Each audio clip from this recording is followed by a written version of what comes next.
For many years now, Russ and Craig have had many wide-ranging conversations with folks from all over the gaming world.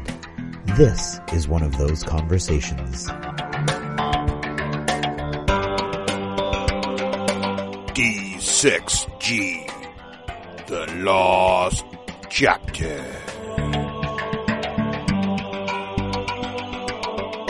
Hey, how you doing? So here we are hanging out in, of all places, Dunkin' Donuts. You know, I feel very lucky to be in Dunkin' Donuts today, Craig. Do you know? And why? There are people in California who waited in line for several days just to get into a Dunkin' Donuts. Did you hear about this? Yeah. No. They just opened their very first Dunkin' Donuts in Los Angeles, and it apparently was a huge deal. People waited in lines for days to enjoy something that is literally on every street corner in New England. Yeah, literally. Yeah. Dunkin' No Donuts. offense, guys, but I wouldn't wait for days. And people are on the air going, it's better than Starbucks. You know, I love Dunks, but it's not better than Starbucks. I don't know what you're talking about. Yes, it is. Absolutely. No, it's Starbucks. not. Yes. Really? Starbucks is, No. It is so overrated. It is so overpriced. No. Look, the pumpkin latte at Starbucks is undeniably awesome. No. Sorry. Oh, wait, you lose me. You lose me. I You just lose said me. that way too loud. The Dunkin' Donuts guy's looking at me like I'm evil. So Yeah, you know. see, you are. Yeah. I have the T-shirt from Dunkin' Donuts that says, "Friends don't let friends drink Starbucks." I have that T-shirt.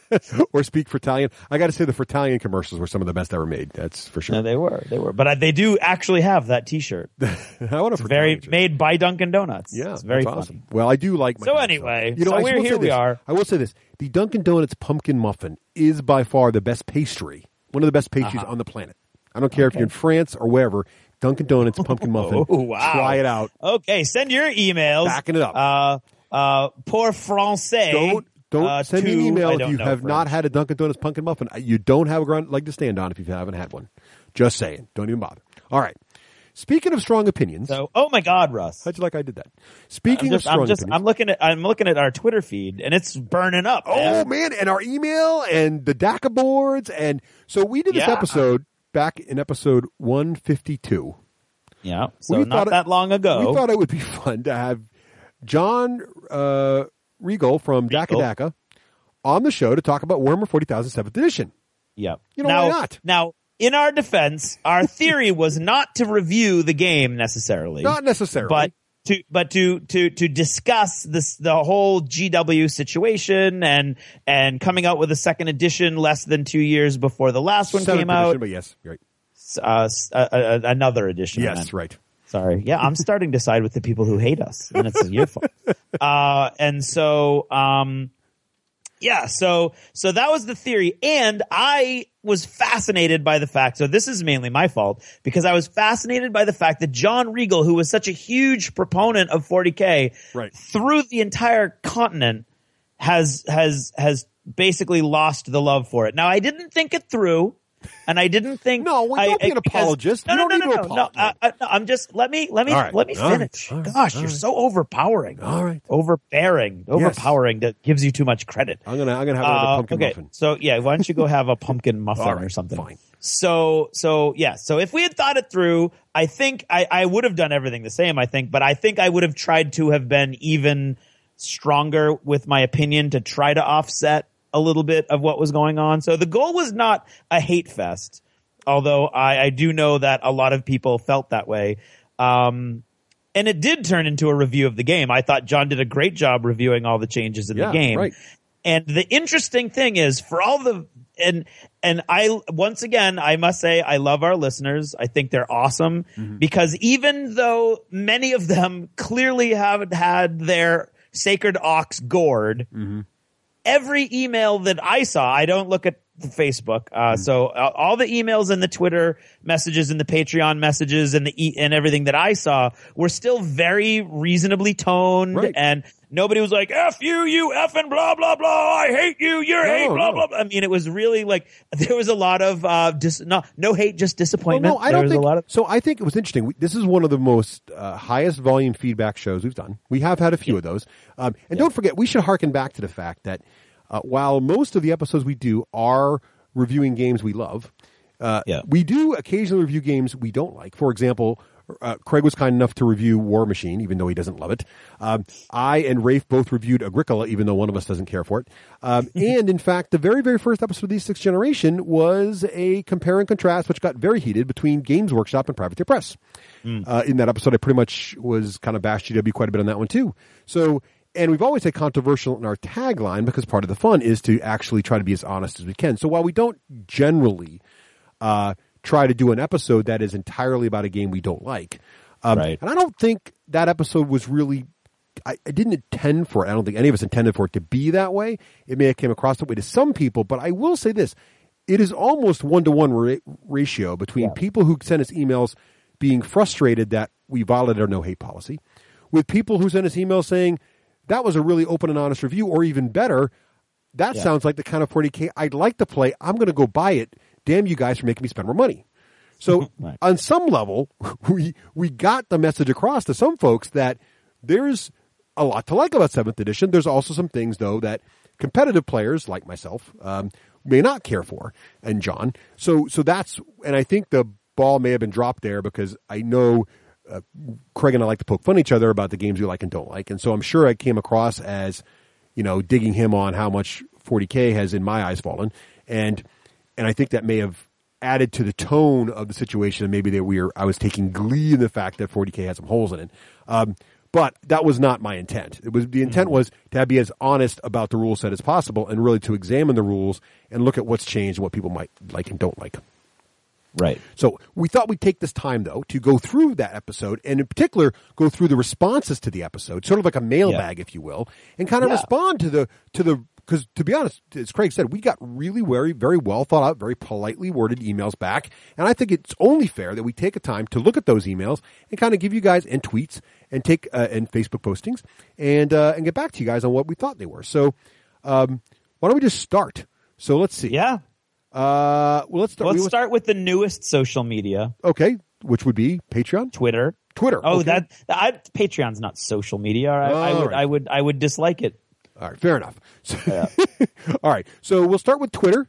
So let's see. So and we're just going to name some folks out there if you don't mind. So Richard was one of the folks who I was excited to see. He said, 40K Order, damn you, D6 Generation. Sounds like the game I lost after Rogue Trader is back. Brilliant, honest review. Thanks to Mr. Daka, obviously meaning John. So that's great. Right. So he liked it, and he had several comments that were positive.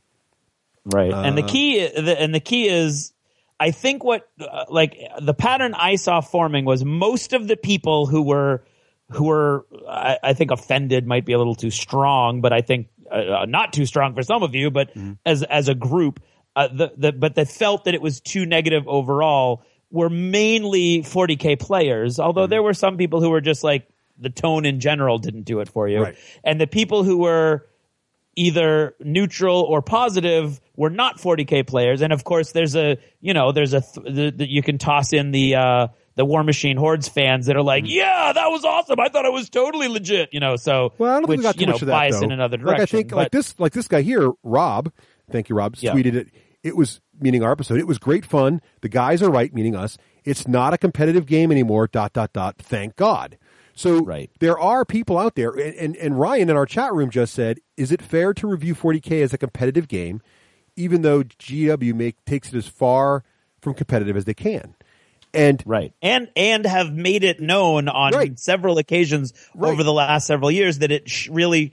So I think a lot of the frustration does come from people who are trying to make it something that the game designers have decided it's not. But I think we said in that episode almost those exact words, right? And compared it to a role playing game, which is what Rogue Trader was almost. It was a role playing game on a table with miniatures. And not competitive. My biggest beef with it is, though, like if I were teaching my daughters a game like this, and it's all friendly, my concern is daughter A buys Model 1, daughter B buys Model 2. Model 2 is overpowered compared to Model 1. Daughter A now is frustrated, and so you go back and forth on that. So I still think game balance in game design has a place even in a non-competitive game, and so that's why 40K is no longer the game for me. But if there are folks out there who I don't think that's a valid statement because I think that GW that 40K is not as imbalanced as you're saying. So there are elements of the rules that don't provide support.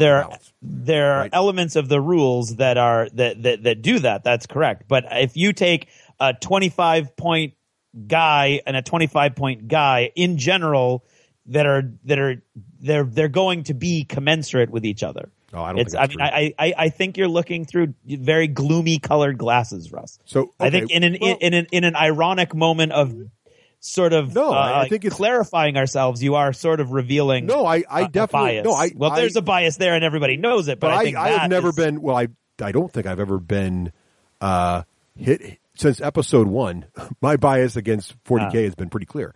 Right, that's what I'm saying. So I'm with you on that. But I'm not going to let you say stuff that I feel is completely incorrect. Sure, but you can't you can't tell me an army of scoring drop pods is fair compared to an, but that's the new version of what you said was daughter 1 buys model A and daughter 2 buys model B, and they don't, and it's overpowered. And I think that if you're going with the basic rules of the game, like again, ignore the Unbound thing, which is legitimate point on your side that you can't ignore it because now it's part of the game. It's not an optional rule. That's what I mean. My daughter. So daughter A buys a starter box for Warhammer 40,000. Daughter B buys a starter box for Warhammer 40,000. Now for their next model, daughter A, who originally started with Imperial Guard, now goes and buys the Hive Tyrant.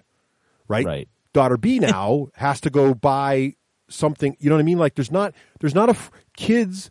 And again, kids like a framework of rules that they can try to figure out how to beat each other in. It's just how they are, right? That now you can set it up like a role-playing game and say nobody wins and loses, but then you've got to have a GM or something else. And I think, again, it's really comes down to what you want to get out of the game. And a lot of people are totally fine with having a bunch of house rules around what you can and can't bring to the table, because Craig, I'm sure that although you still like 40K, there are people you simply will not play with due to how the rules can be exploited, right? And so there have always been people like that. Right. So I think that's a challenge, right? So you have to decide. But Russ, there are people that I won't play War Machine and Hordes with either. That's fine. But I mean, it's not because. Well, maybe it is because of what they bring to the table. It is because I think it's because of the personality behind what they would do with one rule set versus the other. It's indicative to me of something else. But anyway, let's not burn all of our time on that. So one anyway, so the thing is, I think. Well, anyway, so we talked about that, and that's a good question. It's a valid question whether or not the game should be examined through the lens of competitive play. And again, I don't think John and I were only looking at it from competitive play, but I think he comes from that side for sure. I don't play competitively anymore. I was just pointing that out because I do feel that if a game is designed for competitive play, it also plays great and it plays better in a friendly game, and that's why I think which is a valid point. I think it is. I don't think it can be reverse engineered, but it's a valid point. I think it is fair to look at games from balance is important, whether or not it's designed for competitive play. Can I walk into a game store and play a person and have a reasonably fair game and not have met the person before? And that's, I think that's what maybe we've lost in 40K. Maybe, and that's up to, your mileage may vary on that. All right. Yeah. So let's keep going here. So let's see. Someone else said, this is exactly what we just talked about. Any 40K review that only references tournaments and competitive gaming is missing the ethos of 40K. Right.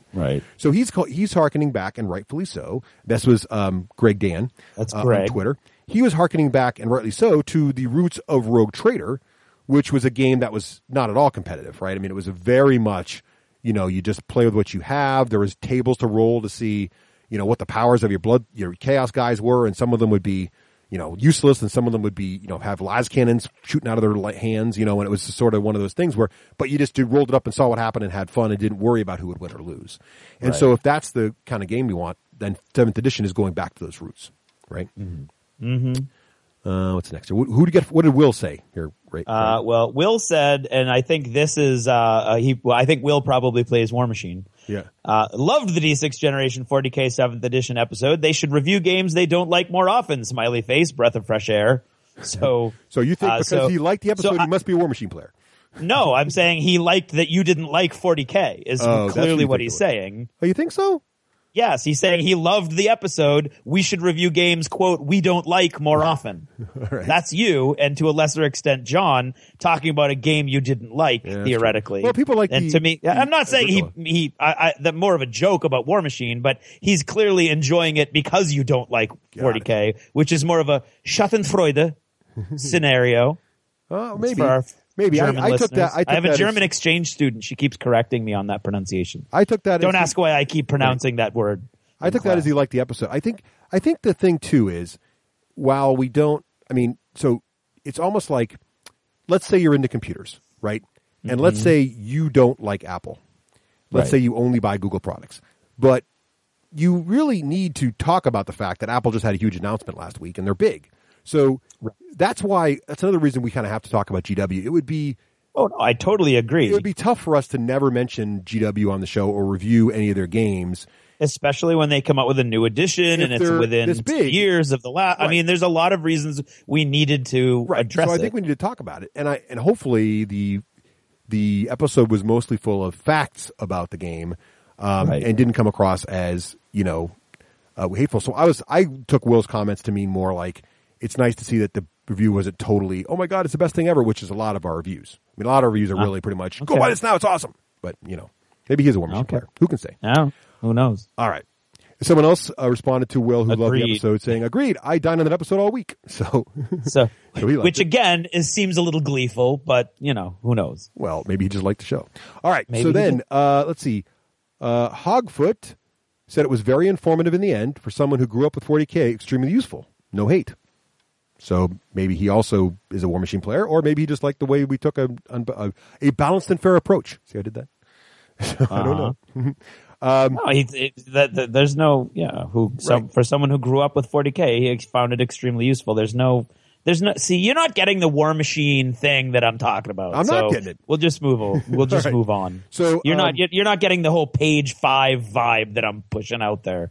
Go ahead. All right. So then we've got some of these look like I'm not seeing all the words in the show notes. So let's see. The next one here is from Belverker says. Belverker. Yes. Are the reasons I think seventh? There's something missing. Well, they're in reverse order from Twitter. That's why. Hang it. Oh, okay. He was responding to my comments of what he thought of the show because I tweeted about what do people think of the episode. I see. Yeah, I think it was fine, but could have done with an opinion from a non-tourney point of view. Because we raised a lot of points that that's a problem with the tournament play. Right. And he thinks that those. And then he goes on to say that he thinks the reasons that he likes 7th edition best is because it's not about being a tournament player. And I think that's totally fair. So that's a good point. No, and that addresses what we just talked about. Now, but you're not a tournament player, Craig, and you still like games. I'm not. That's good. So I think you were there. You were there covering for us there. I was trying my best. But that's what I'm saying, where had I thought it through, I would have had more of my ducks in a row. Yes. To sort of present more of a positive, and I didn't do that. And I think where we may have fallen down is on my part of not being an ombudsman for the game that I'm coming back to as well as I could have. That's all I'm saying. Yep. Well, I think that's fair, but that's not all on you though. I should have tried to bring dissatisfaction, I suppose. Whatever. Let's move on. So then Mark D says he thought it was balanced, excellent information with an honest review. Exactly what I expect from the D6G crew. So thank you, Mark. That was very nice. And it rhymed. And it rhymes. So Mark, bonus points for that. Now over to Patreon, which I was pleased to see this. Our patrons were very honest with us, which I'm glad to see. And I love polite. Honest and polite. That's key. Not that we don't. So what did John Mitchell say over on Patreon, Craig? Well, John Mitchell said it was an in-depth review. He had learned most of the rules adjustments from other podcasts, but he really respects Yakface's opinion. He was saddened to hear that Yakface was over 40K. He thought the INAT was really important standardization and clarification of GW rules for the entire community, which again speaks to the need to have, some outside force come in and make standardization and clarification of the GW rules. But John is basically saying that he enjoyed the segment and that he found it informative. Cool. And then Matt McFarland said, is this really – and so he posted this kind of early on, so I think he heard the beginning of the show where So Craig sort of foreshadowed that right in the beginning of the achievements that Yak Face was no longer was going to no longer play 40K, or at least competitively, and he also kind of called me out and said, and Russ hates it, or got Schadenfreude, how much we don't like it. So now I'm not blaming you, but that sort of happened early in the show, and I think he kind of said, "Is this really going to be a 4-hour poop on GW 7th?" The early banter seems to indicate that, and if so, I'm going to skip. So sorry you felt that way. I don't think it was hate all the way through. I'll save it for later, but another listener commented that, I'll tell it now. So another listener commented that he would like to have seen a graph of Russ's happy meter with 40K as John described the rules, because he thinks it would have gone up and up and up, and then in certain parts you would have seen it plummet. Because it's kind of like, I sort of jumped in with John as like, oh my God, they didn't change that, kind of thing. Yeah. And so, a part of it too is, so here's one of the other bits of history I have with the game, which is challenging, is that, so Craig and I have talked about many times on the show that when we first started playing 40K, we wanted to play in a more structured environment just to get more games in. So we started this league thing. And what started happening was kind of what I was describing with my daughters would be someone would come to the league with a list that in our gut we just knew was by the letter of the rule, but not the spirit of the rule, and kind of really messed the league up. And so we started to try to figure out how do you deal with all this. And so we started making all these league rules, much like, John did with the INAT. And as we did this, as the 40K editions evolved, we were able to make less and less of those. It sort of got more and more tight. So to have it go back there just really comes to a point that bothers me internally in a way that it probably doesn't bother most gamers. So just full disclosure, that's another thing that probably is a bugaboo I personally have that shouldn't really bother everybody else, but that's just where I'm coming from. So what did Adam say, Craig? What did Adam say? Well, that's interesting that you should ask, Russ. And actually, Adam brought this up at Gen Con when we were discussing this at Gen Con. And he was talking about when he worked at a GW store, one of the negatives of being a fan of GW is that when a codex comes out, only 1/12 of the player base is interested in any way, shape, or form, and all 11 other, codexes get nothing. So there's really no major change in the local gaming scene, and nobody's really interested. And as an employer, they want you to push stuff, and you're like, how do I push a new Tyranid codex on the guy that plays guard? And he said he's specifically talking about the Unbound rules, and that they're cool now because they are one of the bonuses or benefits of them would be that they bring a broader interest. And now every time there's a new model, you can look at it legitimately and think, wow, that can go in my army if I want, and it looks really cool, or it does something really cool. And so it's more interest generating across the board than it used to be. Well, that's fair. So that's his argument. Now, I still don't like the Unbound rules, and I don't like. I think that GW locked itself 30 years ago into a codex release cycle so that it was going to be that way all the time, and that's the game. Maybe I'm just stuck in that mode myself now because I've been in it for 25 years. But I still I feel like I'm working within restrictions that don't. In fact, this is interesting.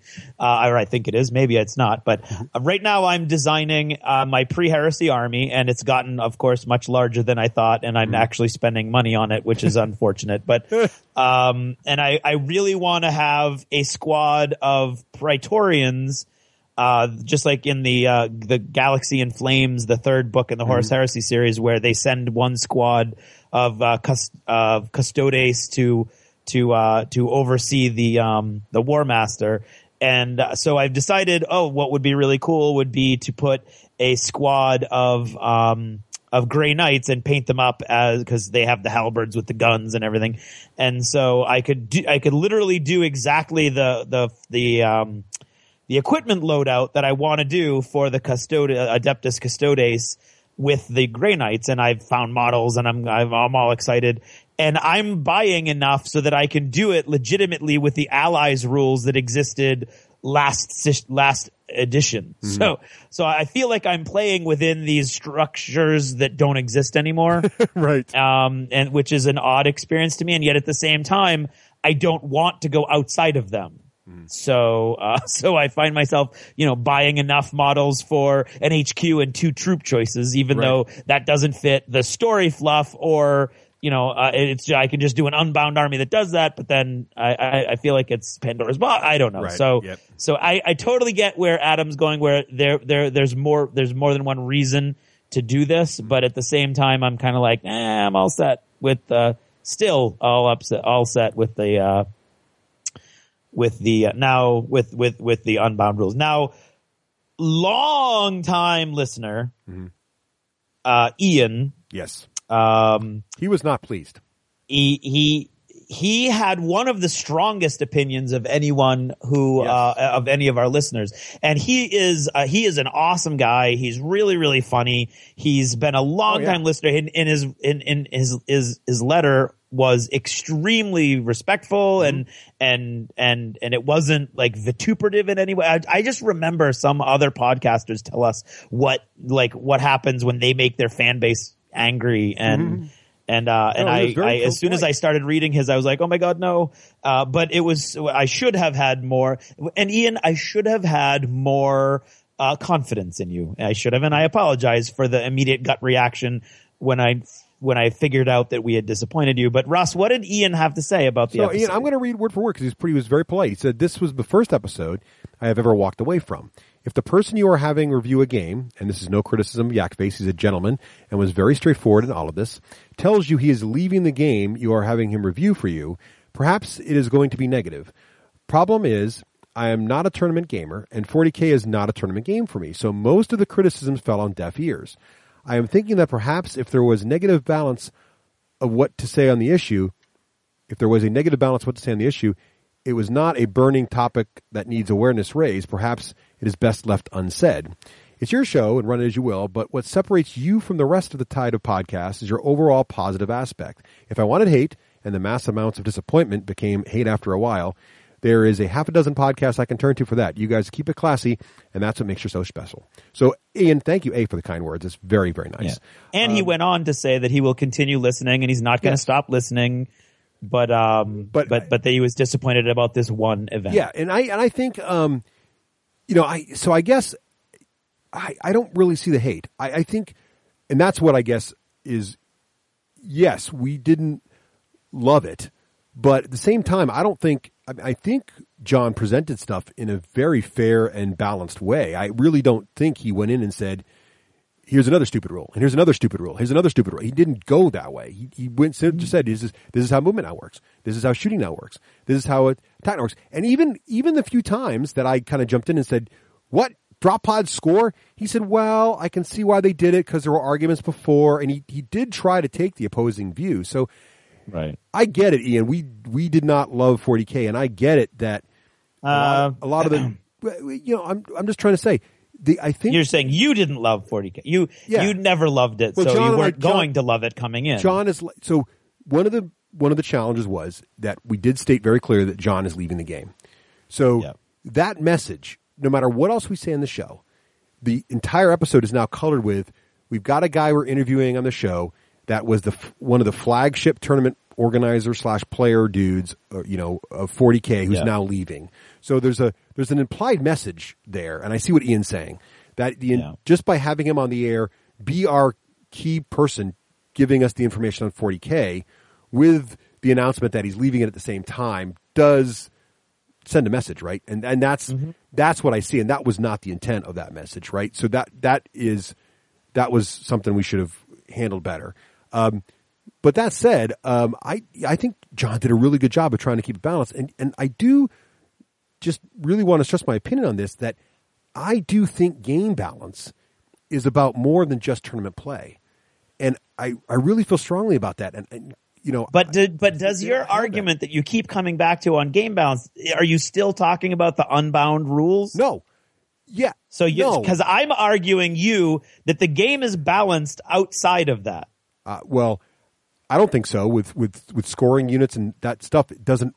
The way that they've changed it now, I don't think the game is balanced right now. The way missions work, Craig, you've talked about this. The way mission cards are dealt, and it's random, and you might get mission objectives, victory points, and that's an option though. Those missions with the cards are totally an option. You don't have to play those missions. So those don't require opponents. They require opponents' permission, or how does that work?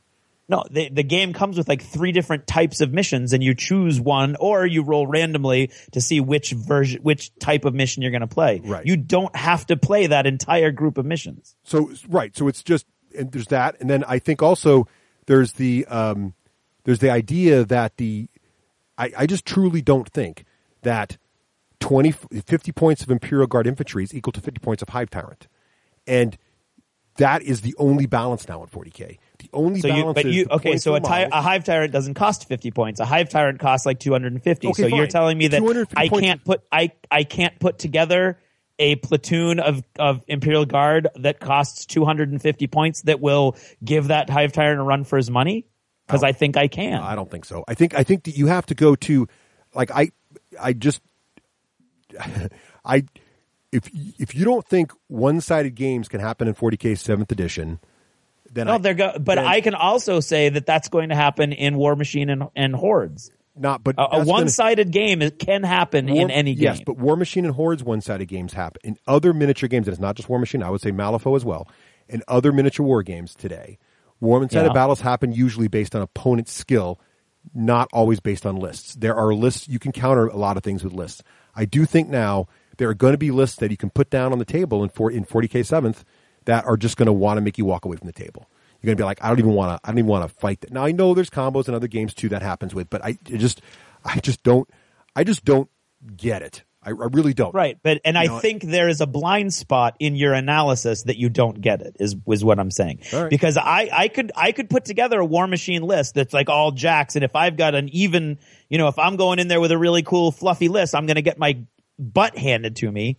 And I'm not saying that 40K is the paragon of balance that I still think War Machine is. And I'm not saying War Machine's not like one of the best balanced games. I'm saying that 40K is not as unbalanced as I think you think it is. Yeah. Is what I'm saying. And 250 points of Imperial Guard, to go back to that, is not going to be fighting a Hive Tyrant in a vacuum either. No, of course not. But I can field in a 1,000-point list. On Unbound rules, I can field 4 Hive Tyrants. Right? Again, I don't think you can go back to Unbound over and over again. Why not? Are you going to tell me I can't? Then I'm just going to say every time you talk about balance, I'm going to say you're talking about Unbound because in my mind it's 2 different games, and I know it's not. It's not though. I know it's not. You're adding a house rule, Craig. That's my problem with the game. Right. Well, your problem with the game is one sentence then, and so which is fine. Sure. But your entire argument, Russ, is resting on that one sentence. Is all I'm saying. And I'm not saying you're wrong, but I'm saying that it is a very simple thing to say we're not going to play Unbound, period. And I'm agreeing with you. That's the real rule. That's the game. You can, if you want, make your argument about Unbound. You totally can. But I think it's disingenuous to make that argument and not keep reminding people that the entire problem funnels through that one rule. The entire problem, in my opinion, funnels through the core rules in 7th edition. Yes. Unbound is a core rule for 40K 7th edition. Yeah. That's a problem. It breaks the game, in my opinion. But it's my opinion. I'm one guy, and but I think, and Ian, if that came across as overly negative, then I apologize. But that's how I feel about that game. Now, that said, if you have a play group that is willing to come up with house rules that allow you to keep the game fun and enjoyable for your crew, whether that means that we are going to play Unbound, that everybody gets one Titan, or whatever the rules are you want to come up with, then that's awesome. But I do think I am very disappointed that it is now very hard to walk into a gaming store and play a game of 40K with someone you've never met before, because you really have to sit down and, I think, set up some ground rules. I just think you do. That's not their mission. To me, that is a fair assessment. So anyway, all right. So that was Ian. So Ian, I am sorry that you did not make it through the episode. But keep on listening. We're really glad to have folks like you. And I really do promise we won't talk about 40K until at least the next edition comes out. Right. So that may the only thing I disagree with you, Ian, is something this big happening. I do think we have to address, and I think we could have dealt with it a little better. But I do think that it needed to be addressed because it's so huge. It's the most popular game in the world still, whether or not people want to admit it. So right. So what did Matt say, Craig? Matt enjoyed the episode, and he's not a tourney gamer, but recently he felt priced out of the GW hobby. And he thinks you did a great job remaining open to the ideas of Seventh. However, and he's the one who wanted a graph right. that followed your excitement. Yes. But he wanted to say that the right group can have fun with this, and I don't agree. And in our defense, what he actually said was, as a counterpoint, actually, I can see how if you've got the cash and the right play group, Seventh could be a fantastic version of the game, and he thought we did a great job of getting that across. Oh, good. His words, not ours. Oh, good. Well, thank you, Matt. Let's see. Then Andy emerged from the depths of the ocean just long enough. Right. He surfaced to let us know that he really liked the episode. He felt that we did a great job of breaking the changes down and giving someone like him, who's been away since 5th edition, a good idea where the game stands. Oh, and Craig, did you see the announcement about that more content's on its way for the HH game? Honor Harrington, yes. Yeah. The Honor Harrington Tales of Honor app game, phone game. It's all kinds of new awesome stuff coming out. Yes, Andy, I did, and I squeed a little bit. Yes, yay! That's very exciting. There you go. Yep. Let's see. Then we had some responses on Facebook. A couple, not as many. Facebook's not quite as big as our Twitter. Neil thought we did a great show with honest and in-depth, most honest and in-depth review of Seventh He's Heard, which is nice. So thank you, Neil, for that. What did Matt Manghi? I don't have. You keep going back and forth. I'm not saying anybody's last name. Matthew M. It's too late. Of course, it's a lost chapter, so only 5 people are going to hear it. Right. Interesting show, though. I think that the Unbound rules are good for another group. This is interesting. He thinks that the Unbound rules are good for painters because super casual players can pick up any model they want that they think looks cool and paint it. That's true. And now, not only are you getting to paint it, you're getting to use it. Right. I put them in my army without having to worry about adding models I don't like as much to keep it all legal. Mm-hmm. Again, I'm still, Russ's feeling on Unbound now, and I think I'm on record saying I don't like it either. So, in my opinion, modeling and painting is my main thing. So if something came out that wasn't for my army, I would have modeled it and painted it anyway in general, and just not felt the need to use it because I never played. I never got around to playing with the stuff that I have that fit in army. Never mind, right? Added stuff. But I can totally see where Matthew's coming from on that one. They could totally do. That is a neat feature, and I do like. It is.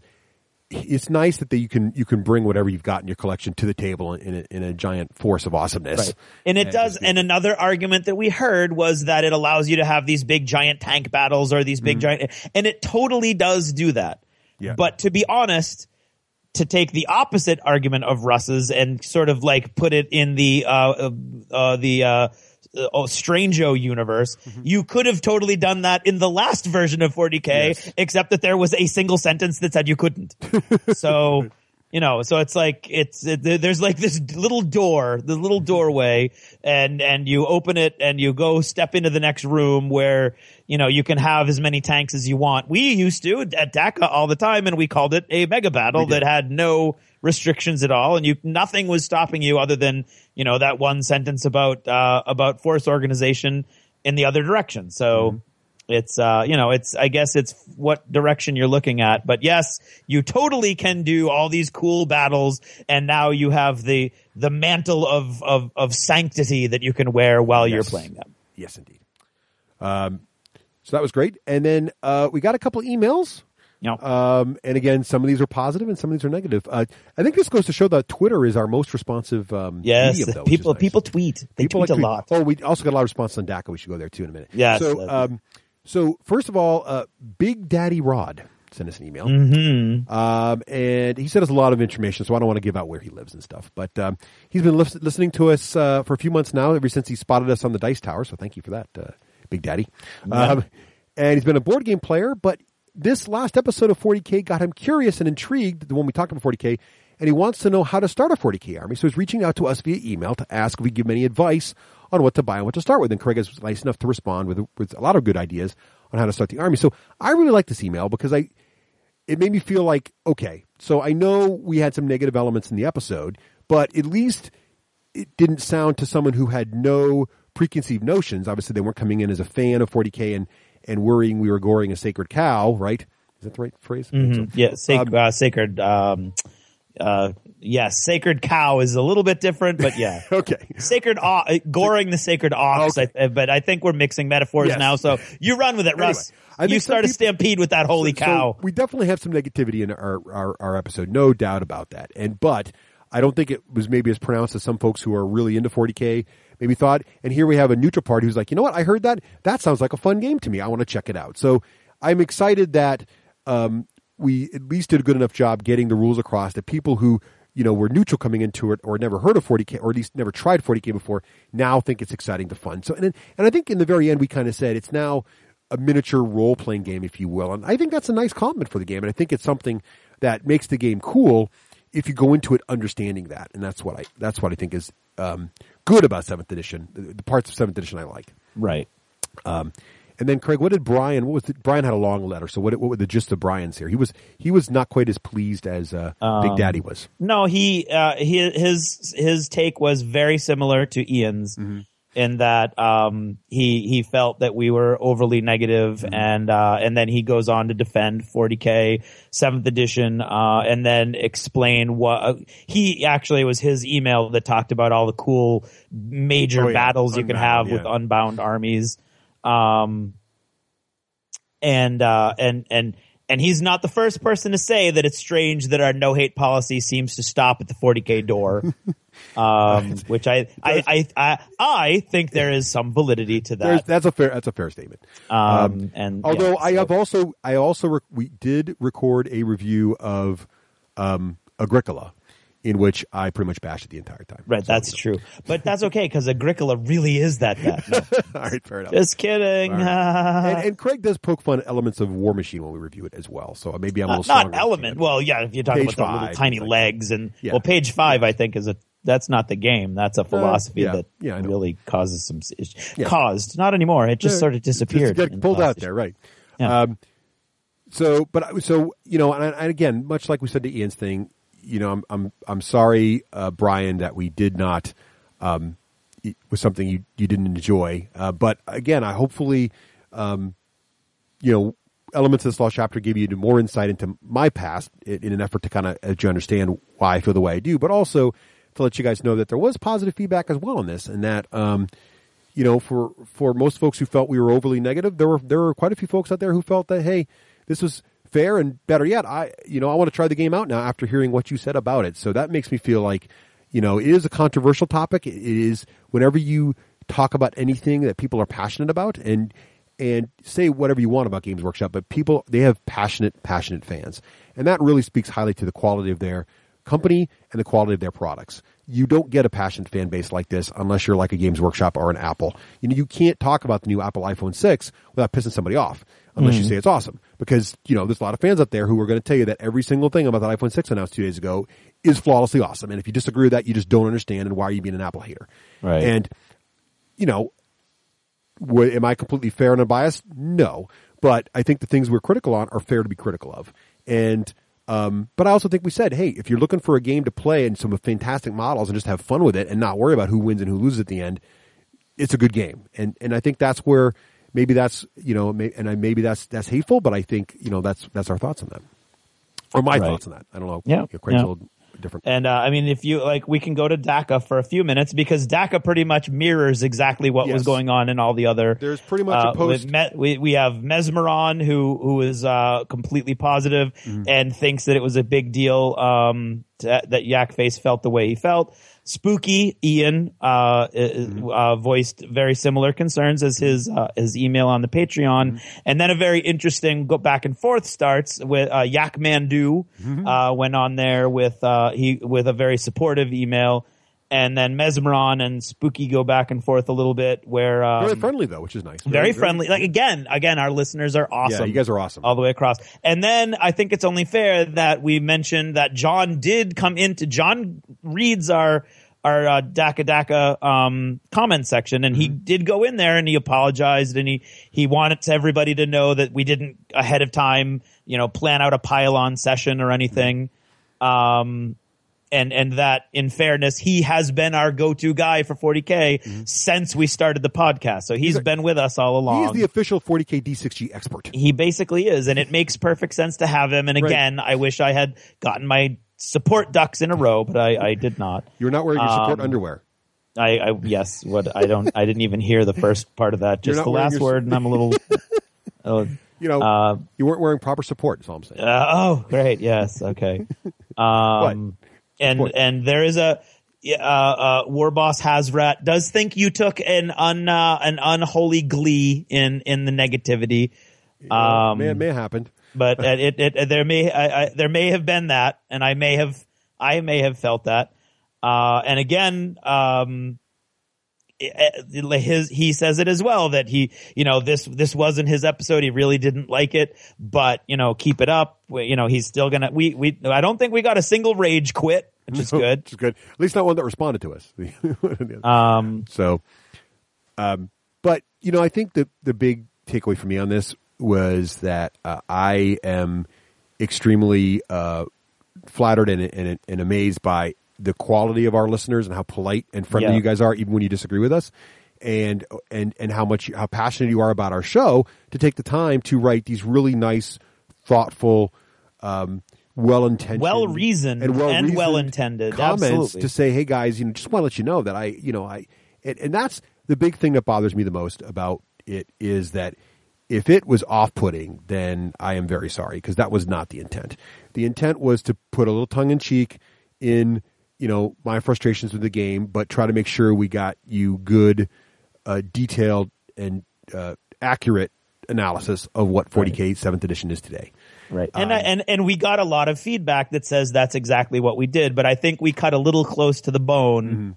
For people who felt a little more stake in it, or who just, I think there's a certain subset of grown-ups who just really does appreciate the sort of environment that we've created, and a negative like a dash of negativity can really sound jarring in that environment where basically we're focusing on jokes that aren't really funny and things that are not too horrible. Our bar is relatively low but sort of benign. Yes. So it's a benign low bar that we try to set for ourselves. Right. And I think maybe there was a jarring aspect to what ended up happening as well. My apologies as well for those of you who felt that jar, and I'm very, very glad that everybody's responses almost invariably ended with, of course, I'm still listening, no big deal, this was a blip. So even the most negative, and we just read you everything we've received, so we're not holding back like one massive vituperative email or anything like this is the raw stuff that we received. So, and we were moved. We wanted to address it. We had a slot for the Lost Chapter, and we thought we wanted to get it out, especially to those of you who were so moved to contact us. Most of you we know are also listening to the Lost Chapters, so this was almost a way we could address you guys as directly as our current technology allows. Right. So thanks again for listening. Thanks for all that. And we will now return you to our regularly euphoric podcast. Yay! Oh, and we got to leave Dunkin' Donuts because they're about to kick us out. Oh, because they're about to kick us out. Yes, but I'm going to have one more. I'm going to have one more you pumpkin can go muffin. to Starbucks. Oh, wait, they close like 3 hours earlier. No, I'm going to get a pumpkin muffin so I can remain euphoric. Oh, there you go. Euphoria.